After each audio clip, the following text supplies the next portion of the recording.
बिना किसी वजह के सोफिया को अचानक किसी ने जोर से थप्पड़ मार दिया। घबराकर वह चारों ओर देखती है, मगर आईसीयू में उसके अलावा कोई नहीं होता। जब वह आईने में देखती है तो उसके चेहरे पर साफ हाथ का निशान होता है, जिससे उसे यकीन हो जाता है कि यह कोई सपना। यह कहानी मेक्सिको के एक अस्पताल की है। सोफिया नाम की एक नई नर्स को उसके पहले ही दिन आईसीयू में नाइट शिफ्ट दी जाती है।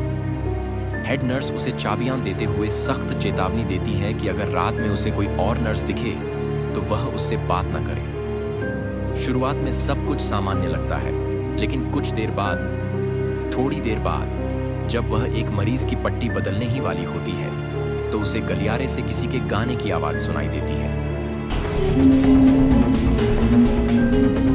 वह बाहर जाकर देखती है, लेकिन पूरा गलियारा सुनसान होता है। खुद को समझाकर वह वापस काम में लग जाती है।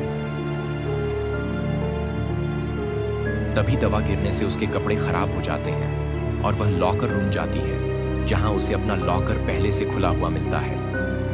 अचानक गलियारे में एड़ी की आवाज गूंजती है और कांच के पीछे नर्स की टोपी पहने एक साया दिखाई देता है, जो अगले ही पल गायब हो जाता है। सोफिया खुद को समझाती है कि यह सब उसके साथ किया जा रहा मजाक है, लेकिन जब वह एक मरीज को दर्द की दवा देने जाती है तो मरीज बताता है कि कुछ देर पहले ही काली चादर पहने एक नर्स उसे दवा दे चुकी है। रिकॉर्ड चेक करने पर सोफिया को एक अजीब साइन मिलता है और कुछ दवाइयां गायब होती हैं, जबकि आईसीयू की चाबी सिर्फ उसी के पास थी। जब वह नर्स स्टेशन जाकर सवाल करती है तो उसे बताया जाता है कि 100 साल पहले इसी अस्पताल में नर्सें काली चादर पहनती थीं और आईसीयू हमेशा से भूतिया माना जाता रहा है। जैसे ही वह भारी मन से आईसीयू लौटती है, गलियारे की लाइटें झपकने लगती हैं, कदमों और गाने की आवाज फिर से गूंजने लगती है और एक डरावना काला साया धीरे धीरे सामने आता है।